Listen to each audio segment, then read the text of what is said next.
Video में थोड़ा सा क्वालिटी ऊपर नीचे रही होगी, लेकिन बातों की क्वालिटी जो थी वो बेस्ट थी, तो उस पर ज्यादा ध्यान दीजिएगा। आप सबका स्वागत है आपके अपने चैनल टीचर्स अड्डा पर। मैं हूं आयुष चौहान और इंटरनेशनल विमेंस डे पे मतलब हर दिन महिलाओं के लिए खास है, लेकिन आज के दिन हम कुछ स्पेशल चीजें एक्स्ट्रा एफर्ट कर रहे होते हैं जिससे कि हम उन्हें और खास दिखा सकें। तो वैसी एक पहल टीचर्स अड्डा की, जिसमें मैं अपनी एक स्टूडेंट, जो कि आप सबको दिख ही रहा होगा महिला है, उनसे बातचीत करेंगे, उनकी जर्नी जानेंगे और इसे केंद्रित रखेंगे पूरी बातचीत को कहीं ना कहीं महिलाओं के उसमें परिप्रेक्ष्य में, कि उन्हें क्या स्ट्रगल हुआ या कैसे किया उन्होंने, या उन्हें कैसे सफलता मिली। या जैसे सफलता की कहानी तो सब बता देते हैं यार, मतलब वो भी जानेंगे कि जब वो फेल हुई या उन्हें नहीं सक्सेस मिल रही थी तो उन्होंने कैसे खुद को हैंडल किया या कैसे सारी चीजें हुई। तो ये कोई ऐसा इंटरव्यू नहीं है जहां मैं कोई किसी चीज का, मतलब मैं अपनी बड़ाई कर रहा हूँ कि भाई मुझसे देखो पढ़ के टीजीटी मैथ्स ये टीचर बन गए, सब ऐसा कुछ नहीं है। तो जनरल बातचीत करेंगे। तो सोनिका जी, मैं तो आपके बारे में जानता ही हूँ, बाकी आप अपना थोड़ा सा एक संक्षेप में परिचय, आप कहाँ से हैं और अभी कहाँ जॉब कर रहे हैं, वो थोड़ा सा एक बेसिक बताओ। Thank you so much sir. आपने मतलब टीचर्स, मतलब स्टूडेंट्स बहुत सारे होते हैं टीचर्स के, लेकिन आपने मुझे याद रखा और मतलब मेरे से पूछा इस इंटरव्यू के लिए, तो उसके लिए पहले तो सबसे पहले thank you so much for having me here. और मेरा नाम सोनिका तायल है, जैसे कि आपने अभी बताया, myself Sonika Tayal. I am appointed as TGT maths in Eklavya model residential school Karwada. Currently I am posted in Gujarat और मेरा होम टाउन खुर्जा है, डिस्ट्रिक्ट बुलंदशहर, उत्तर प्रदेश। मेरी जर्नी के बारे में मैं क्या बताऊं, मतलब बहुत ही सबका अपना अपना स्ट्रगल होता है, लेकिन मतलब ये है कि आपका भी बहुत बड़ा रोल रहा है इसमें। आपने जैसे एडवाइस दी है, मोटिवेट किया है। टीचर्स मतलब स्टूडेंट्स तो बहुत सारे होते हैं टीचर्स, लेकिन ये होता है कि कोई कोई टीचर बहुत इंपॉर्टेंट रोल प्ले करता है, जिसमें आप जिसमें से एक हैं। और मुझे बहुत अच्छा लगा कि आपने मुझे याद रखा और मुझे इस मतलब इंटरनेशनल वुमेन्स डे पर बोलने का मुझे मौका दिया। Thank you so much sir. तो सोनिका, कहानी को बिल्कुल पीछे से शुरू करते हैं। मतलब जैसे तुमने 12वीं की तो मैथ्स वैथ से की होगी, उसके उसके बाद ग्रेजुएशन क्या क्या किया था तुमने? बैचलर ऑफ साइंस, जिसमें 3 सब्जेक्ट थे, फिजिक्स, केमिस्ट्री, मैथमेटिक्स। ठीक। और फिर उसके बाद सर मास्टर्स किया था मैथ्स में, फिर देन बीएड, देन सीटेट। अच्छा, अब थोड़ा सा ये बताओ कि मतलब पढ़ाने को लेकर तुम्हें, तुम्हारी पढ़ाई को लेकर घर वाले क्या बिल्कुल प्रेरित थे कि सोनिका को तो बहुत बढ़िया, मतलब पूरा एफर्ट लगाएंगे इस पे, अच्छे से पढ़ेगी, ये वो टाइम मिला मतलब? हाँ सर, मतलब फैमिली का एक बहुत बड़ा सपोर्ट रहा है मुझे। मतलब ये आप मान के चलिए कि जैसे कुछ लड़कियां होती हैं, और मैं बहुत ब्लेस्ड फील करती हूँ कि मेरे मम्मी पापा ने कभी मतलब मेरे को प्रेशराइज नहीं किया कि पढ़ाई नहीं करनी या जॉब की। जैसे प्रिपरेशन करती थी तो काफी सारे एग्जाम्स मैंने दिए, और जब रिजल्ट पॉजिटिव मतलब मेरिट में नाम नहीं आता था तो थोड़ा सा डिमोटिवेट हो जाती थी। लेकिन पेरेंट्स हमेशा से यही बोलते थे कि करो, होगा। तो मुझे हमेशा से पेरेंट्स का तो सपोर्ट रहा है। क्योंकि कई बार देखो, हमारा मन तो बहुत ज्यादा हार मान चुका होता है, जब सामने वाला कह भी रहा होता है ना कि हो जाएगा, अरे कर लो, तब भी हमें नहीं लग रहा होता कि अरे इसे क्या बताएं कि हमसे नहीं होगा। ये हो जाता है। जी जी। तो आप एक चीज तो दूसरा बहुत ये, सपोर्ट है। एक दूसरी चीज ये कि मुझे भी ध्यान है, तुम कई बार फोन करती थी कि सर यहाँ नहीं हुआ, सर कैसे करें, ये वो। मैं समझाता था कि हो जाएगा, अपनी तैयारी को बस कंसिस्टेंटली करते रहो, ये मत हाँ। सोचो कि क्या होगा। अच्छा, हम्म। लड़कियों के सामने एक बहुत दिक्कत आती है जो मैं देखता हूँ, कि उन्हें डेडलाइन दे देते हैं कि इस साल कर लो, नहीं तो अगले साल शादी कर देंगे। वो हाँ शादी वाला प्रेशर, वो हुआ घर पे कभी? हाँ सर, हुआ। 2 साल पहले ऐसा हुआ था कि पापा मतलब थोड़ा सा जैसे कि होता है, सोसाइटी का प्रेशर रहता है, तो फिर हालांकि मम्मी पापा का ये रहता था, मम्मी थोड़ा सा हो जाती थी, झुक जाती थी कि हाँ चलो शादी कर देते हैं। मेरे से छोटी सिस्टर भी है ना, तो ये लगता है कि पहले इसका करेंगे, फिर छोटी वाली सिस्टर का मतलब जैसे थोड़ा सा टाइम मिले तो उसका भी करना है। तो थोड़ा सा सोसाइटी का प्रेशर रहता है, लेकिन पापा मेरे हमेशा से मतलब उनका यही रहता था कि नहीं इसको पढ़ने दो, कुछ ना कुछ सही, तो इसका जरूर होगा। ठीक ठीक, सही है। तो उसमें चलो कई बार तो ये है कि पेरेंट्स में से कोई एक हमें सपोर्ट कर देता है, हमें भी एफर्ट मारना पड़ता है ना समझाने के लिए, बताने के लिए। तो जी। जितने भी लड़कियां सुन रही होंगी, देखो आपको भी अपना जो विजन है, जो आप खुद को लेके सोच रहे हो, अपने माता पिता को बताना पड़ेगा। और उनके किसी चीज को सोचने के उनके भी अपने कारण हैं। उन्हें भाई जैसे इन्होंने बताया इनकी बहन की भी शादी होनी है, वो लोग भी जैसे जैसे उनकी इनके माता पिता की शादी हुई होगी, बेटियां हुई, वो तब से जिम्मेदारी मान के चल रहे होंगे कि बेटियों की अच्छे से शादी करनी है। तो उनके भी अपने सपने बन जाते हैं। तो हमें अपने माता पिता को वो रिजिड होने के बजाय बैठा के अपनी चीजें समझानी चाहिए कि माता पिता, आप अगर ऐसे देखें, अब जैसे तुम फाइनेंशियली इंडिपेंडेंट हो गई हो पूरी लाइफ के लिए, अब हम्म। तुम्हारी शादी भी हो जाएगी, तो तुम अपनी शादी में जो लड़की जिसकी खुद की जॉब होती है, उसका एक अलग स्टैंड होता है उस रिश्ते में, मजबूती के साथ वो अपने आप को उसमें रख पा रही होती है। तो वो अब अलग सा महसूस हो रहा है कि हाँ अब जॉब है तो ठीक है। बहुत सर वो शक्ल से भी दिख रहा होगा आपको, हाँ। अलग सा तुम महसूस होता है।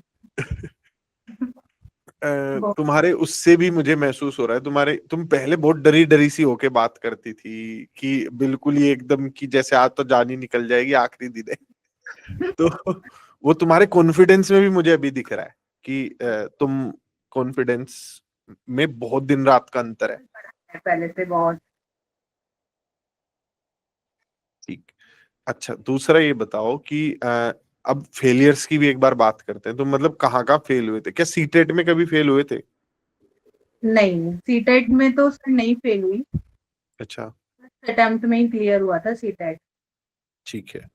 सीटेट फर्स्ट अटेम्प्ट में क्लियर हुआ था। गवर्नमेंट जॉब एग्जाम कोई फेल हुए हो? बहुत सारे। हाँ, सबसे पहले मैंने DSSS भी दिया था। हाँ, जब मतलब एलिजिबल हो गई थी ना, सीटेट क्लियर हो गया था, उसके बाद सबसे फर्स्ट एग्जाम DSSS भी TGT दिया था मैंने। हाँ, तो मैं मतलब पहले क्या होता था कि गर्ल्स की बहुत कम पता नहीं मेरिट जाती थी, और जिस ईयर मैंने एग्जाम दिया था उस बार तो पता नहीं क्या हुआ था, बहुत हाई मेरिट गई थी, मतलब बॉयज से ज्यादा हाई गर्ल्स थी। और उसके बाद सर यूपी TGT भी दिया था मैथ्स का, तो मतलब उसमें भी नहीं हो पाया। मुझे ऐसा लगता है कि ना भगवान जी को यही करना था सिलेक्शन, क्योंकि भगवान जी ऐसा होता है ना कि हम उतना आगे तक नहीं सोच पाते हैं जितना वो सोच लेते हैं। तो फेलियर से कभी भी हमें ये नहीं सोचना चाहिए कि हम नहीं कर सकते। थोड़ा हाँ डिमोटिवेशन हुआ था कुछ टाइम के लिए, लेकिन जैसे आपने अभी बोला ना कि कंसिस्टेंसी रखनी है पढ़ाई में। जैसे ऐसा होता है कि हम दिन में 4 घंटे 6 घंटे पढ़ते हैं, कभी कभी ऐसा होता है कि बिल्कुल भी नहीं पढ़ पाते हैं। तो चाहे वो दिन बिल्कुल मतलब जैसे ऐसा होता है ना कि नहीं पढ़ पा रहे हैं, तबीयत खराब है या कोई भी रीजन की वजह से, तो आप ऐसा कर सकते हो कि पूरा दिन कुछ तो टाइम होगा 1 घंटे, मतलब कंसिस्टेंसी ब्रेक नहीं करनी है, कंसिस्टेंसी बना के रखनी है। भले ही 6 घंटे ना हो पाए उस दिन, लेकिन 1 घंटा मतलब रिवीजन कर सकते हैं आप उस दिन, अगर आपका कुछ नया पढ़ने का मन नहीं है। कुछ कुछ चीजें तुमने ऐसी बोली कि जैसे रिवीजन, कंसिस्टेंसी। देखो जो बच्चे का नहीं हो रहा होता ना, उसे ये लगता है कि पता नहीं कोई अलग ही चीज होती होगी जिससे नौकरी मिल जाती होगी, या बहुत कुछ अलग होगा जिस बारी नौकरी मिलेगी। भाई यही बेसिक सी तीन चार चीजें हैं, और यही कहीं ना कहीं हम करते रहते हैं, तब जाके सफलता मिलती है। कोई ऐसा कोई छिपा हुआ जादू नहीं है। बच्चे सोचते हैं कि कुछ अलग से कुछ हो जाएगा वैसा। तो हम्म। तुमने कैसे इन्हीं चीज, तुम्हें नहीं लगा बीच में कोई ट्रिक मिल जाए? कुछ शॉर्टकट तो होते होंगे। हाँ, मतलब पहले शुरू ऐसा लगता था कि जनरल वालों का सिलेक्शन तो होता ही नहीं है, पहले मुझे यही लगता था। लेकिन मतलब डोनेशन चलता होगा या फिर मेरिट में पता नहीं नाम क्या, किन बच्चों का, कौन वो बच्चे हैं जिनका मेरिट में नाम आता है। लगता तो ऐसे जब बहुत सारे एग्जाम्स दे देते हैं ना और सिलेक्शन नहीं होता। तो लेकिन वही है कि थोड़ा सा पेशेंस रखना पड़ेगा अगर हम गवर्नमेंट जॉब की प्रिपरेशन कर रहे हैं तो। दूसरा एक चीज और मैं स्टूडेंट्स को सभी को बोलूंगा, जब आप एक बार सिलेबस पढ़ लेते हो ना, तो फिर बार बार कोई ऐसे बैचेज में जुड़ते रहने, इन सब चीजों की जरूरत होती नहीं है। एक बार अगर आपको सारा सिलेबस आता है, फिर अपनी सेल्फ स्टडी करो, बेसिक उसी से होता है। तुम कितना हाँ, मानते हो इस चीज को? ये बिल्कुल आपने सही बोला है सर कि जैसे कोर्स, जैसे सब टीचर्स का ना अलग अलग पढ़ाने का तरीका होता है। तो ये हमें डिसाइड करना है कि हमें कौन सा टीचर का अच्छा समझ आ रहा है। जैसे सपोज मुझे आपका अच्छा समझ आ रहा है तो मैंने आपसे पढ़ा, लेकिन जरूरी नहीं है कि मुझे आपका अच्छा समझ आ रहा है तो उस किसी और बच्चे को भी आपका अच्छा समझ आएगा। हम्म। सबके दिमाग का लेवल और समझने का अलग अलग रहता है, अंडरस्टैंडिंग सबकी अलग होती है। तो जिस टीचर का, पहली बात तो यही है कि जिसका आपको अच्छे से समझ आ रहा है ना, आप उस टीचर का कोर्स एक बार ले लीजिए, परचेज कर लीजिए, उसको अच्छे से कंप्लीट कर लीजिए, जो 4 महीने 5 महीने, फिर तो उसी को रिवाइज करना है। मतलब सेल्फ स्टडी ज्यादा करनी है। कोर्सेज को ये नहीं है कि एक टीचर से पढ़ा फिर दूसरे से पढ़ा फिर तीसरे से, ऐसा नहीं करना है। हाँ, और सेल्फ स्टडी देखो, मैं हमेशा कहता हूँ, अपनी क्लास में भी कहता हूँ, 90% भाई आपकी तैयारी है, अपनी मेहनत है। ये टीचर्स के, अब तुम भी स्कूल में हो, तुम जाके स्कूल में पढ़ाती होंगी, तुम तो अपना वही आउटपुट दे रहे हो, सबको सेम तरीके से बता रहे हो। हाँ, कोशिश हम करते हैं यार बच्चे के हिसाब से थोड़ा बहुत ऊपर नीचे करने की, बट वो फिर फाइनली बच्चे की मेहनत है जो फर्क पड़ डलेगा। तो 90% स्टूडेंट को ही करना है, 10% टीचर का वो है। कोई टीचर हमें लगने लगता है कि भाई यही भगवान है, इसी ने करवा दिया, ऐसा कुछ होता नहीं है वैसे। तो दूसरा एक चीज मैं ये जानना चाह रहा था, थोड़ा ईएमआरएस फोकस करते हैं, इसकी ईएमआरएस की लाइफ को जानते हैं। तो तुम्हारा तो भी रूम में जैसे हम देख पा रहे हैं, पीछे बड़ी अलमारी भी दी हुई है इन लोगों ने। तो नहीं दिया। ईएमआरएस में नहीं दी हुई है नहीं, क्या?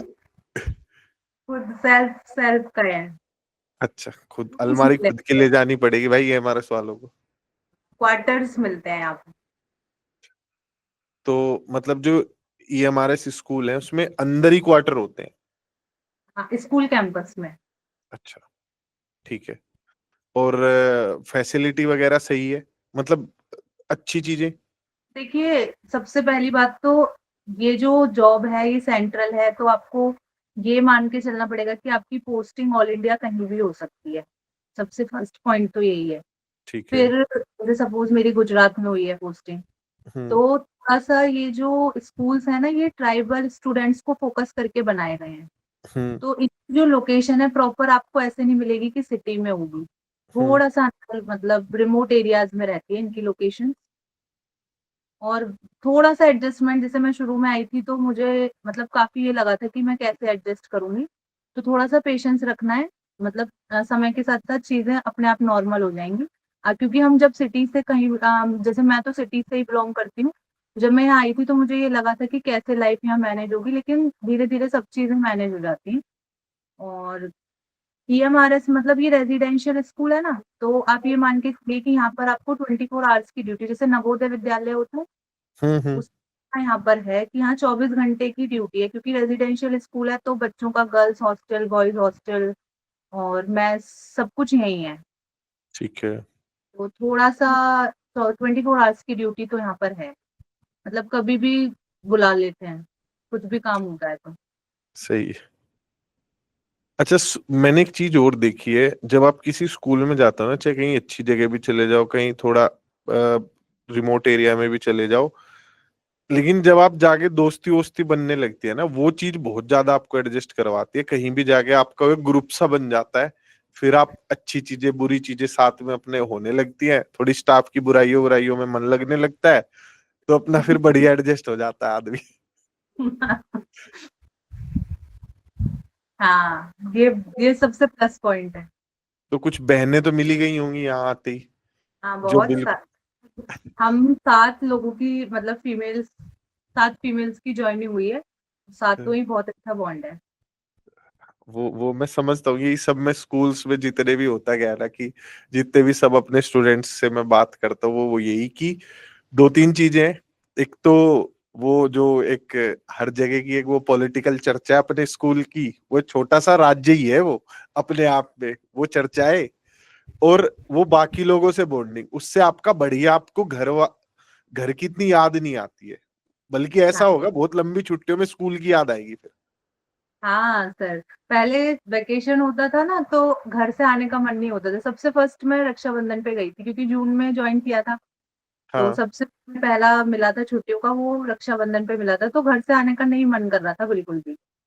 फिर लेकिन अभी तो अच्छी सबसे फ्रेंडशिप हो गई है ना, तो घर जाने की भी एक्साइटमेंट होती है, फिर घर से वापस आने की भी एक्साइटमेंट होती है।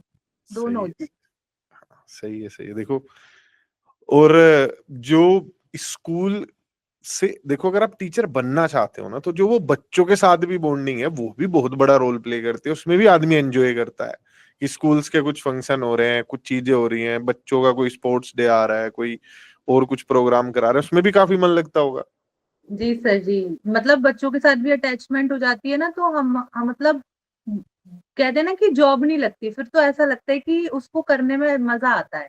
हाँ, अगर आप टीचिंग को एक जॉब की तरह समझेंगे कि ठीक है गए स्कूल पढ़ा लिया, वो नहीं करना है आपको। मतलब जैसे यहाँ बच्चे हैं, मैं देखती हूँ छोटे छोटे, तो ये लगता है कि कल को ये मतलब देश का भविष्य है ये बच्चे।